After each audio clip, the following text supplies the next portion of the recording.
A guy calls out to a young man and tells him he has a 1 in a million talent for martial arts. He says that if he joined the Steel Bone sect, his potential would be limitless. Squatting, the young man tries to look up and asks the guy talking to him to take his foot off his head. This is our protagonist and leader of the Steel Bone sect, Jumchang Zio. He tells the guy who's stepping on him that he saw him hitting his disciple. The guy says he was just trying to chat with her, so our boy grabs him by the collar and says that's fine then. He'll give him a little more time to think about his offer to join his sect. Trembling, the guy says he's already joined the Rising Water sect. June then says it's a shame, but it seems like his destiny isn't with the Steel Bone sect.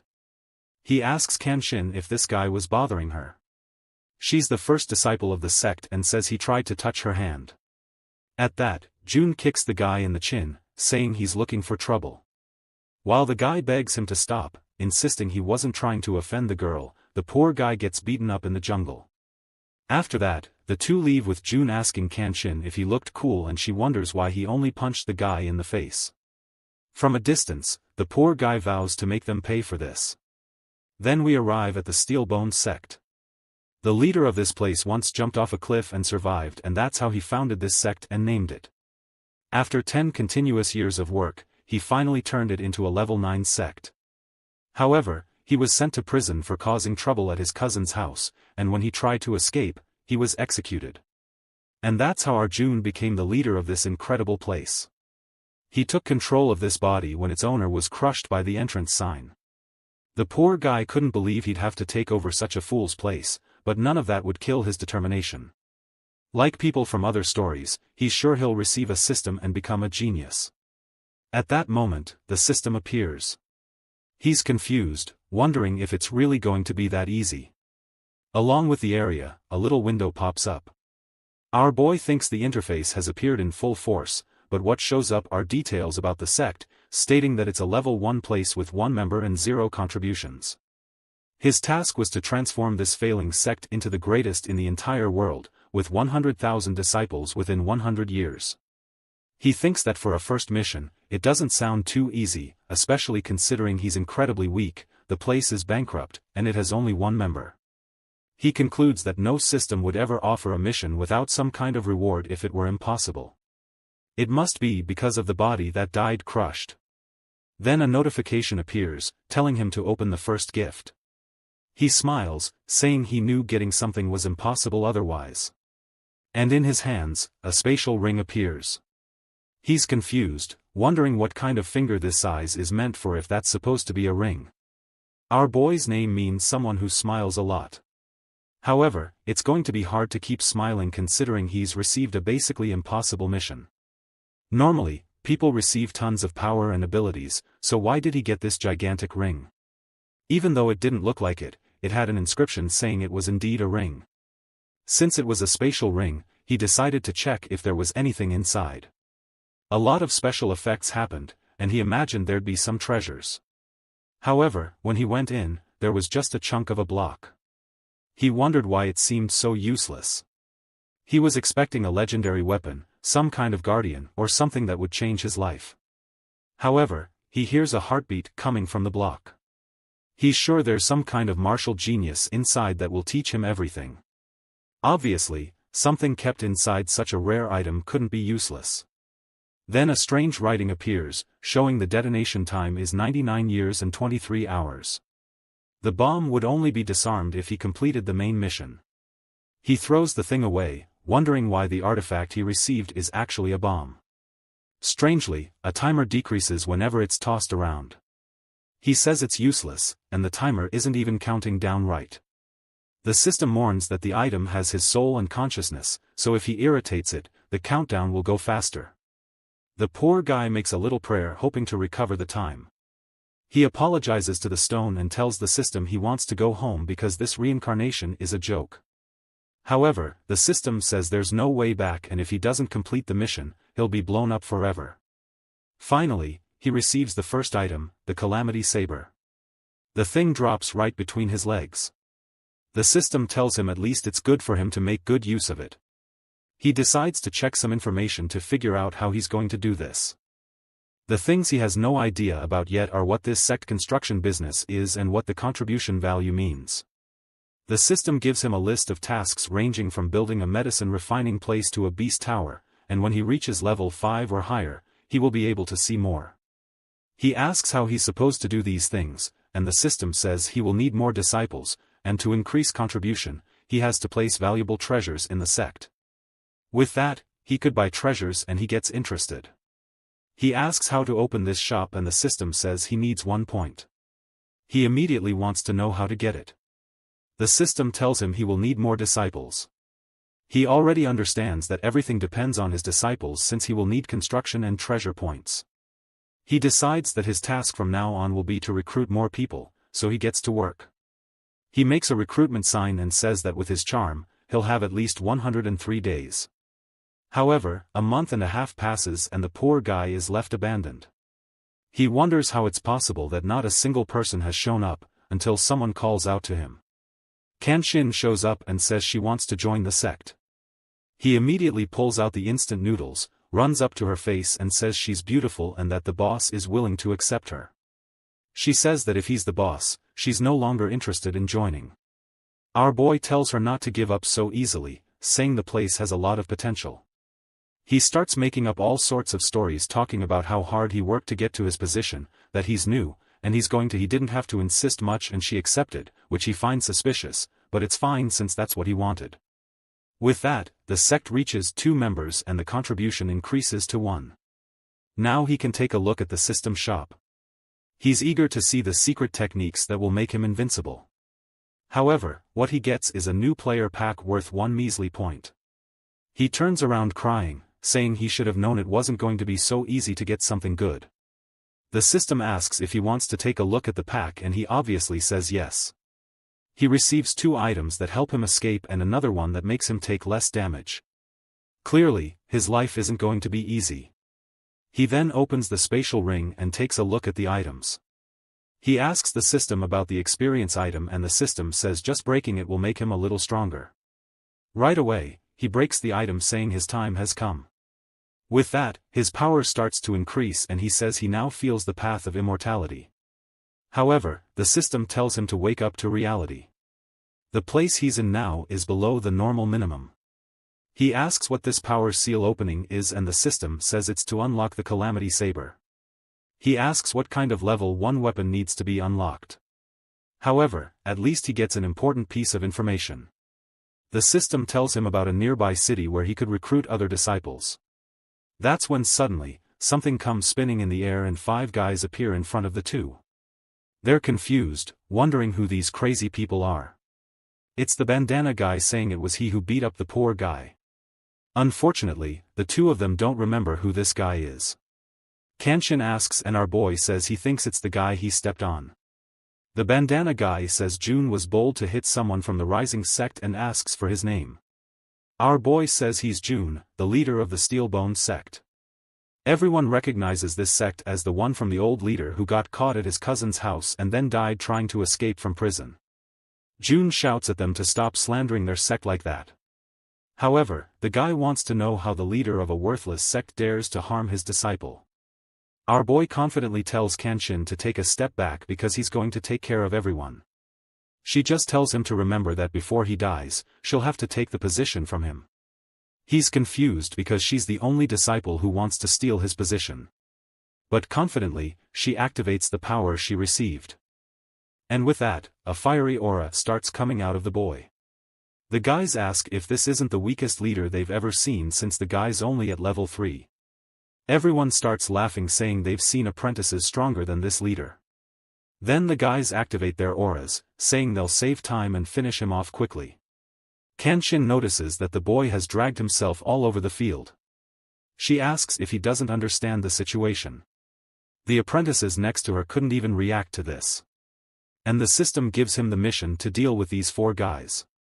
From the ground, the boss asks how it's possible for someone with 3 energy points to be so strong. Our boy says it's obvious. It's because he's a sect leader. And immediately, the bandana guy's apprentices jump in, saying they won't let him get away with this. However, June reveals the 5th circle around his arm, which is the level he reached by breaking that seal. And the idiots realize that he had hidden his power. With that, he easily takes care of the guys. Everyone falls to the ground, and he calls Kanshin to leave. With that, they head towards the city. But on the way, she says he should have killed them to avoid future problems. Our boy asks why they would be so cruel. She replies that in the Starry Land continent, you can't show mercy to enemies. He doesn't even know that he's not qualified to be a sect leader. Our boy remembers that the laws here are very different from those on Earth. It's a place where you can't afford to be merciful. However, the system gives him a secondary mission. He is to educate Kanshin about his beliefs and protect his dignity as the sect leader. Our boy wonders why he would have to go through something like this. But he understands that he must assert his authority as the leader of the sect. So he says he understands that they can't be kind to enemies. However, she needs to remember that they are martial artists who seek truth and purity.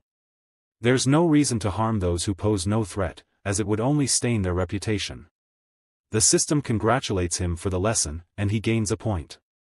Confidently, he feels the wind hit his back at the perfect moment, making him look stylish as he speaks. Kanshin says she understands that the master can't do that, but she will finish them off instead. Our boy tells her she needs to be a bit calmer because she only ever talks about fighting and killing.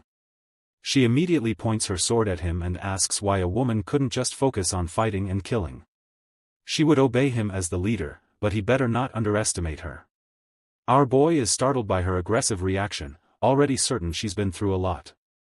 He then glances at the system. For having beaten the guys and giving the moral lesson, he now has 10 points. As they walk, she wonders what the idiot is doing. Our boy wants to buy something, but the problem is that everything is too expensive. Until he finds a junior healing pill worth 1 point. However, he decides to save it for when he's dying.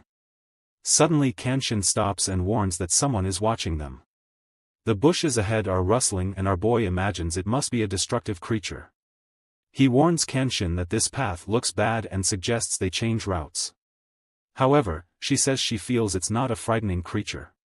She points and says it's actually a badly injured human. Jem gets closer and says the wounds look severe. Since the breathing is failing, he knows the guy is on the verge of death. It seems like he fought a creature and ended up losing. She says she understands and asks when they're leaving. Our boy questions if she's not even slightly inclined to save the poor guy. She asks why he wants to save him if he's not a medicine cultivator. Clearly, there's nothing he can do. He starts to materialize the pill, saying that he may not know how to create one, but he has one of these, spending a point in the process.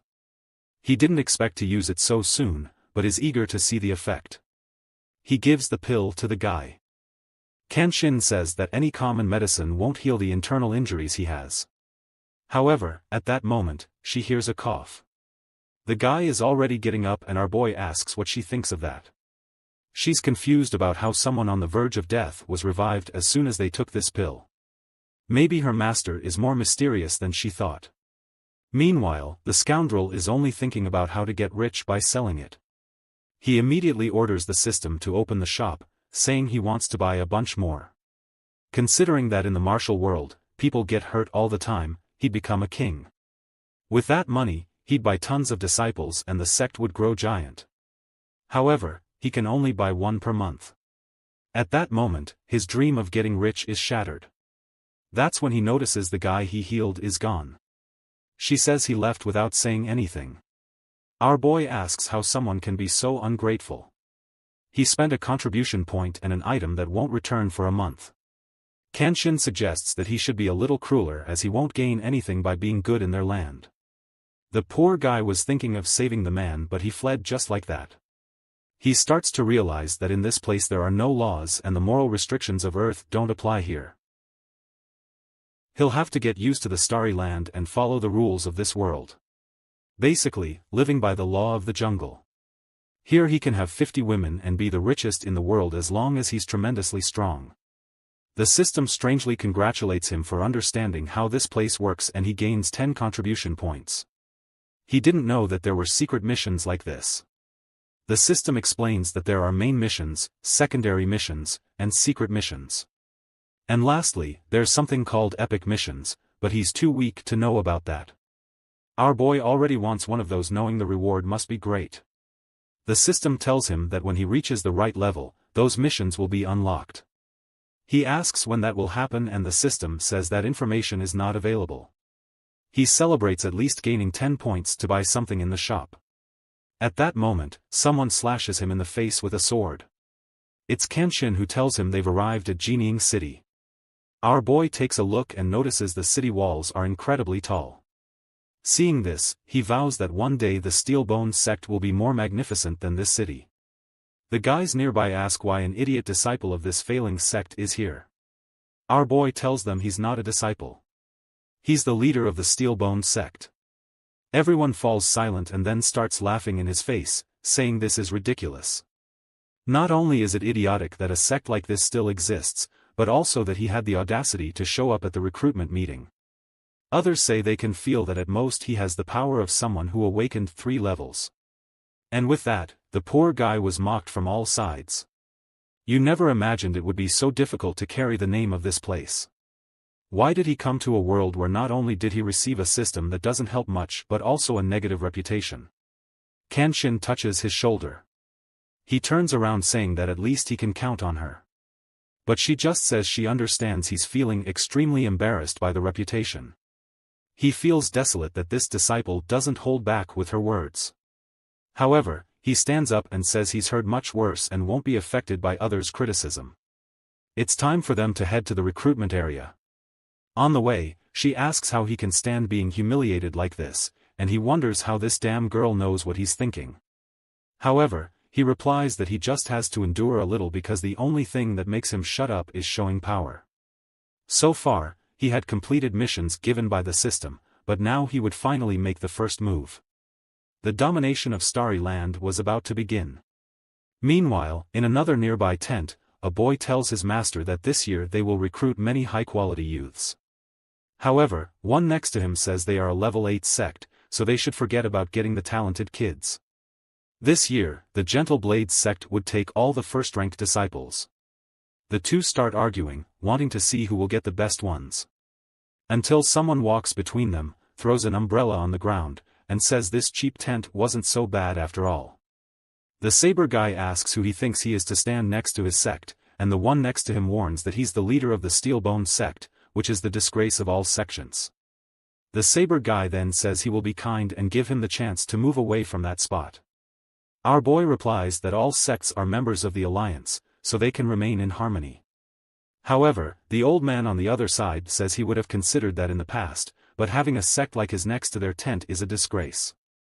June says the tent will stay there whether they like it or not, and no bald guy around will stop his plans. They say that even though he's not bald, he doesn't have any members, and they immediately order them to be removed from there.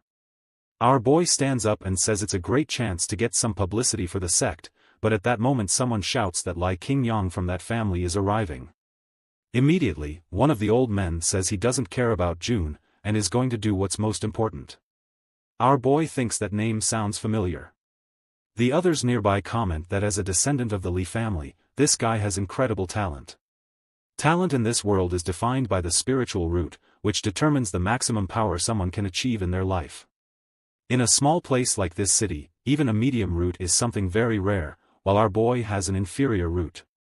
He knows this Lai Qingyang is a once-in-a-generation talent, and he'll have to trick him somehow to make him join the sect. However, a crowd is already calling for the guy, offering all sorts of support, even other positions, all the resources he wants, and even a command over all the disciples. He's just standing there, enjoying being pampered by everyone. At that moment, our boy asks if Chan Xin knows that guy.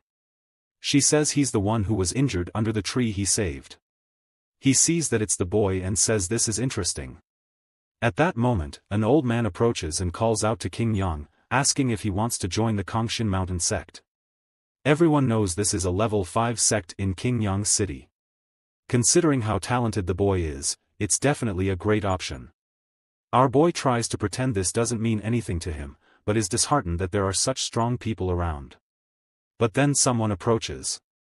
It's King Yang, who asks if the guy there is the leader of the Steelbone sect. Everyone is confused, wondering why he would go to that trash sect. Chan says yes, He's the leader of the incredible Steel Blood sect. The bald men wonder if they're hallucinating seeing this. Why is the genius of King Yang's city bowing to that trash? Kongshin is already excited to see this. King Yang apologizes for not thanking him when he saved him. Our boy says he's just a kid, and that it was nothing. He pulls him by the arm and says that if he hadn't thanked him now, he wouldn't even have remembered it. Kongshin knows the rascal and tends to use this as an excuse. And at that moment, the guy asks him to talk a little more about his sect. Our boy then receives a secondary mission. He gets all excited and even gives himself a slap to hide the smile. He needs to tell the glorious story of the Steel Bones sect and make the guy join. However, June wonders since when they had a glorious history. At that moment, the three old men say that place is not worthy of him. Their greatest contribution was that the previous owner helped stop the distribution of explicit products. June says they better not talk like that of the glorious Steel Bones sect. It's just that common people don't know that, in fact, his sect is much older and has a long history. King Yang asks to know more, and the others wonder why the boy seems interested. So, our boy asks if he knows about the Eastern Sea. King Yang says he's heard it's an endless sea full of terrifying sea creatures. June then says that at the end of the sea lies the state of LA. There you'll find two divine mountains, the Flower Mountain and the Steel Bone Mountain. Our boy decides to adapt an existing story that no one there knows. He says that the Steel Bones sect was born from this mountain. The first elder of the sect was known as Sun Wukong, also called the Monkey King. The people around say that this story sounds pretty realistic. Could it be true? However, the old man shouts that it doesn't make sense. The Eastern Sea is extremely dangerous and even martial emperors don't dare venture into it. Besides, he's never heard of this state of LA or this mountain. June says that clearly, old man doesn't know anything about Starry Land. The old man starts cursing, saying he's been around much longer than June, and then asks him to tell the story of this Sun Wukong. June then says that Wukong's master gained the power of nature after being incubated for more than 1,000 years. He then fled to the Fenglia Mountains, where he practiced. All this, of course, is a story he's stealing. The old man says it doesn't make sense for him to have incubated the power for so long since humans are made of flesh and bone. June says that apparently, the old man knows less than he thought and doesn't understand the evolution of all creatures. The old man replies that everything he's been saying makes no sense. However, King Yang simply says he never imagined they had such a rich history. But even if this sect has such a past, what is the advantage of joining it now? The old man gets emotional. That was the perfect question. Even if they have a history, the sect is worthless now. Our boy says that indeed nothing lasts forever and the sect became what it is now. However, this also proves they have survived through time, showing a solid foundation. And their knowledge is applied in things like the pill he gave away. King Yang knows that the pill healed him in seconds, as if by a miracle. Not to mention that he gave it to a stranger he didn't even know, which isn't normal in this place. Maybe what he's saying makes some sense. Our boy then says he will revitalize the sect and what the others can offer now might be slightly better. But only with them would King Yang become a true martial emperor. The old man shouts, asking how he dares say such things. An emperor is the highest stage a human can reach. However, King Yang interrupts his speech saying okay and agrees to join the Steel Bones sect. With that, it's confirmed. The 16-year-old boy, a top-ranking talent at level 10, had joined the sect. With this, June earns 5 points. Man, this system is stingy. But now, they have 3 members and 20 contribution points. The old man approaches King Yang, saying he has a promising future and shouldn't waste his superior root on such a trashy sect. However, June says that while the situation isn't great now, it won't stay that way for long. He guarantees that within 3 years at most, his sect will surpass the Kongshin Mountain sect. The old man asks what he means by surpassing their sect and says he better learn to choose his words carefully. Making his sect stronger than Kongshin Mountain, he'll have to help the boy understand the difference between the two. However, King Yang calls for Elder Mei and asks him not to disrespect his sect leader. The old man is confused about when this happened. He then turns around and says he understands and wants to see how June will develop this place.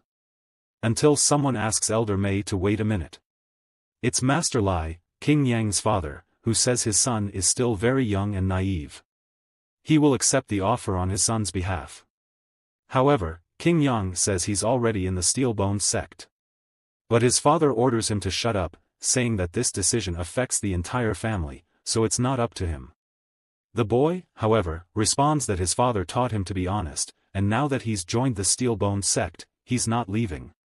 Angry, his father says that if he doesn't leave this sect now, he will no longer be cared for as a son and immediately starts coughing, his health deteriorating. The man next to him tells the young master to understand that his father is sick and cannot be stressed. Another adds that being just to his father is the basis of all virtue, so he shouldn't act this way. King Yang remains silent. Then someone touches his shoulder. It's our boy, who says he guarantees that King Yang will go far. The old man is furious because he knows this boy was tricked by this scoundrel. He then says that to make an extraordinary disciple, the person himself must be extraordinary. If he's so confident, he must be very experienced. Our boy says he doesn't want to be too arrogant, but he alone knows more than all of them combined. Qian Chen thinks this exaggeration of his is getting out of control. The father obviously doesn't want to accept this and says that if that's the case, he should teach everyone a little. He pulls out a book, saying that in King Yang's city, there's a technique that has been passed down for hundreds of years. It's called the 9 styles of wielding a sword. However, even after years and years of practice, no one has ever mastered the 9th style. If Zheng manages that, he will believe his words. Otherwise, he will have to expel his son from the sect. Our boy smiles, thinking this bastard is trying to embarrass him in front of everyone. However, he just replies that it's not a problem. He immediately tells the system to open the shop. He remembers a spell that would work in this situation. It allows him to instantly understand the martial arts and secrets of his opponent for 60 minutes. He activates the power right away. He quickly schemes through the book. As he flips through the pages, everyone watches. People wonder what he's learning given how fast he's going through the pages. Our boy decides to make up any random name and calls it quantum meditation. And with that, bam, he closes the book. He then asks Qian Chen to give him a sword. As soon as he grabs it, he unleashes lightning and makes a cut that exudes an aura. The old man is shocked by the pressure in the air created by that. The boy had mastered the first style in just 1 minute. He made another slash, which was the second style's attack. The old man was stunned since it took him 5 days to get that far. Then Chen made the third cut, forcing the old man to dodge to avoid being killed. Chen says he's going too slow and leaps into the sky, sending a downward slash. That's the 8th style. The guys are shocked that he really learned so quickly. However, seeing that he stopped, the old man asks if he didn't learn the 9th style. Our boy continues concentrating his aura. Behind him, Qin Yang notices it's the realm of the sword. Everyone starts speculating, wondering how this is possible, until an old man tells everyone to shut up. This is a rare chance in anyone's life, so they shouldn't disturb him. Our boy responds that he's not bad. And if that's the case, he wants the old man to help him test his power as he thinks the old man is the only one who would survive his attack. With that, an aura emanates from the sword and an explosion is launched in the old man's direction. The slash moves like a fin cutting through the sea toward the old man, who has to defend himself before he can respond. He realizes the power of it is truly oppressive. However, he manages to tear the attack in half, proving the boy is an apprentice and worst of all, at the 5th power level. The father asks if that was the true 9th style. He says that it's no. Weaker than a common martial art, but that's because our boy is weak, not because the technique is bad. He turns to June and says it's incredible that he mastered it in 2 minutes. Master June had won his admiration, while in the background, the merchants were all a mess. The old man then says he's been practicing a certain technique that takes years to learn, and he hoped June could guide him. People wonder why a level 5 elder of the Zhanshuan mountain is asking for help. That man was a true master of the arts, so why was he seeking advice from a level 9 sect master? Our boy, eager to take advantage of the item's effect as he can humbly try something like that. With that, the old man begins to share his knowledge. A moment later, the elder is already thanking him, saying this explanation gave him new insights. Our boy says that if he practices this for 2 months, he'll reach the next level. The old man runs off, saying he has things to take care of. Another guy also asks for advice, and soon a bunch of people are lining up, even willing to pay for tips. Our boy still has 57 minutes of power left. He wonders if he could keep helping others or maybe charge for each consultation and make a ton of money. The people are desperate, saying they'll pay. He even gives a number 38 ticket to one of the guys, and everyone is desolate at the thought of waiting that long. Someone tries to cut the line, but a slash almost takes off his hair and Chanch and warns him not to have that kind of idea. Then someone else hands money to our boy, thanking him. He's thrilled. He's not only learning the techniques of others, but also making a profit. Until the next one comes. It's King Yang's father, who says he has a problem and wants help. Our boy says yes, but it'll cost 1,000. Angry, he asks why he has to pay 10 times more than everyone else since he gave up his son. Our boy then says that since he's King Yang's father, he'll only charge 1 coin. That's a special benefit for relatives of disciples. Immediately, everyone in line has the same idea and starts grabbing their kids, pushing them toward our boy, saying they want to join his sect. Our boy smiles and calls for Chanshin and King Yang, saying now the recruitment has officially begun. A little time passes and our boy is stamping a bunch of papers. Obviously, unlike King Yang, many of the people he accepted were much more ordinary and not as talented, but that was fine. The sect was already nearing 100 members. The crazy leader thought that reaching the 100,000 members he needed wouldn't be so difficult. He finally reached the 100th member. However, the system then informed him that he had actually hit the member limit and if he accepted another, he would be punished. That's when he realized it wasn't a mission, it was a limit. The most important thing, in fact, was the sect's achievements and he wanted to know how to accomplish this. The system explained that he would have to send people on missions, and when they achieve enough accomplishments, the limit would increase. He was devastated, realizing he had worked hard for the wrong thing. Until someone approached and asked if he was Jun Changshao. He said he had heard that Jun had beaten a disciple of the Rising Water sect and questioned if he really thought he would get away with it. People recognized him as Wainu, the elder of the Rising sect. Last year, something similar happened and the guy who had beaten a member of the Rising sect was beaten and lost everything. Our boy asks King Yang why everyone fears this sect since it's only level 9. He explains that it's because all their elders are level 5, which is why people are afraid. The man tells him that now that he knows how incredible he is, he better kneel and apologize. And the first mission of the sect arrives.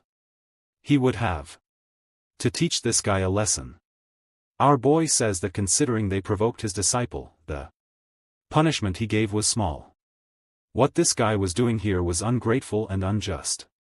The man asks if he's looking for death and challenges him to the duel platform. King Yang notes that the guy is already at level 12, and in the duel arena it's a fight to the death, so his chances of getting out alive were slim.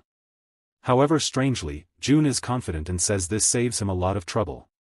The scene quickly shifts to the middle of the arena and everyone finds it incredible that the leader accepted the challenge. King Yang asks if the chief is really that strong, seeing that he accepted this challenge. Gonshin says that he's actually only at the 5th level. Then the man asks if Jun has any last words. Yu says he would have let him live if he had apologized. But now that he's in the arena, he's going to die. He boasts about his physical training over the years, saying that with his strength, even without using any energy, he can crack a rock. June asks when he's going to stop talking about everything he has, and the man leaves forward. With a punch. The attack hits June squarely in the chest, but June doesn't even budge.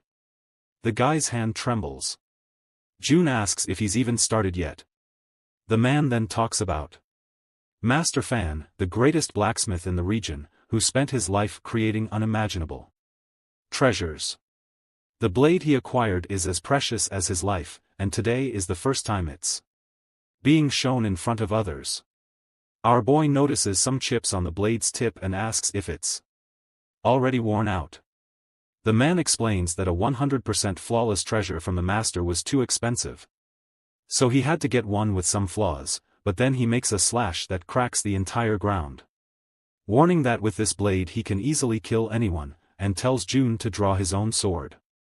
Our boy, all smiles, goes into the system.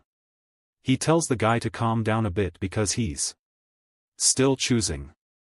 He then pulls one from the shop, a cold sword of a junior that costs 10 contribution points. Inu says that now that he's drawn, he's going in. He uses the desert slash technique. June ignores him and comments that the system's sword is quite impressive. He wants to see how powerful it is. With that, he uses the 9 styles technique he had learned. His blades easily stops the desert technique and Inu's blade falls to the ground. The poor guy had lost an arm. Our boy wonders if he overdid it, but considering this world's laws, maybe it was appropriate. He jumps down from the arena thinking that since the guy wanted to go against him, this is the price he paid. Our boy calls the other two to head back to the sect. The old men are impressed that he actually defeated the guy. However, there would be severe repercussions. From the Rising Water sect. In front of the city, our boy stops. He tells King Young that when he goes to the sect he won't see his parents anymore, so he should spend the last 10 days with them. However, the boy replies that his father returned to practice, so if he goes back, he'll only find him in isolation. Our boy says that in that case, what are they going to do with the sect? But at that moment, King Young says he has an audacious request. He wants to bring his beloved to the sect. Our boy asks if it's a man or a woman, and King Young says, of course, it's a woman, but she's a simple girl from a poor family. Immediately, June understands and asks if this is why he joined the Steelbone sect. The boy replies that yes, he knows Kong Shin would never accept something like this. June says that for now, they need people to help with cleaning. But how is it possible for a 16-year-old to be this in love already? Especially considering that his leader is still single. Doesn't he think about the suffering our boy is going through? But fine. He tells him to bring the girl. However, then he finds a letter. It seems she thought she would hinder his future if she stayed by his side, so she left. Our boy cruelly says that if she was really poor and weak, maybe it was for the best. The poor guy goes silent. King Yang then asks if she isn't suitable for him. However, June says that he doesn't think so. It's what others will think. And at that moment, the boy gets motivated, saying that when he becomes a strong master, they'll go to the ends of the earth to find her again. June responds that if that's the case, he'll help the boy become that strong person. The boy is all emotional until they arrive in front of the ruined sect. He asks if it's too late for him to want to go back to the city. June says there's nothing to worry about. He made a lot of money and will fix everything, until he sees a kid peeing on his sect and orders him to get out of there. The kid runs off, saying he'll call his mother. Our boy mutters that he almost killed that child, but calms down. He says he can't fight with a kid that young and tells him to go inside, not before getting hit on the head again. Then he draws his sword, saying this sect is trash and is going to cut it to pieces. The scene shifts to him talking about the first mission of the sect. It was the honorable task of having the chance to arrange the wood and fix the windows of the place. He leaves this to the incredible servant King Yang, who is extremely reliable. He complains of a headache and runs off to his room. The two just stand there thinking the boy has accepted that his sect is a disgrace. However, a few days pass and several people are already working there. The renovation is going much better than he imagined. And he can really count on King Yang. It was perfect because he could dedicate time to his own cultivation. He even bought an aptitude flue that increases the power of those who are weak. Since this determines a person's maximum strength, he first needed to build a good foundation. At that moment, he felt that internal part of his body change, and with that, his spiritual root was increased from inferior to common. The system congratulated him because he also leveled up to the 7th level. The circles appear around him and he gets all excited. But he knows it won't be enough to take down the Rising Water sect. So he asks the system if there's a faster way to boost his power. The system says he can exchange contribution points for power. No, he'll die if he doesn't do this, he agrees immediately. His points go from 47 to 0. And his level goes from 7 to 10. He's thrilled, saying he feels the power and punches the wall. Knowing it's really different being like this. However, he punches a hole in the wall. King Yang says that the wall he just broke will cost at least 200 coins to repair.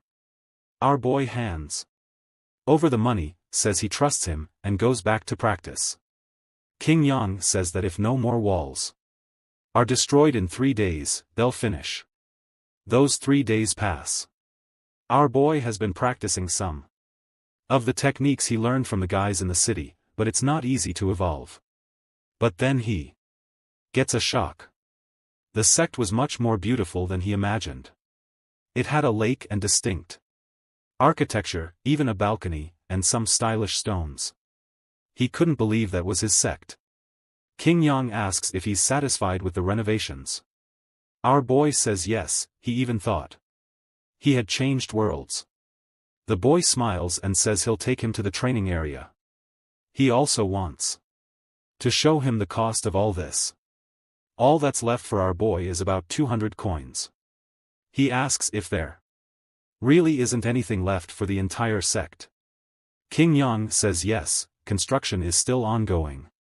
So they're in debt by about 4,000. Our boy asks since when he's been in debt to the system and to people. However, the first disciples he recruited that day start arriving. Our boy notices there aren't as many as he called and asks what happened. The guy in front explains that others live in more remote areas, so it will take a few days. Meanwhile, someone's approaching. The guy is exhausted at the door, begging for help. People notice the person at the door, and the poor guy stumbles over the wood. He almost falls flat on his face, but the two save him. King Yang notes that it's strange our boy arrived faster than him. The boy then says they were coming in a group of 30 people, but they were kidnapped by bandits. June says he understands and tells him to come in and rest while asking who dared to do this. The message says to prepare the money and go to Black Mountain or everyone will be killed. Enraged, June says that apparently those guys are tired of living. The scene changes to him leaving the sect. King Yang shouts, saying that Black Mountain has over 200 bandits and their leader is extremely strong. If he's going, at least he should take him along.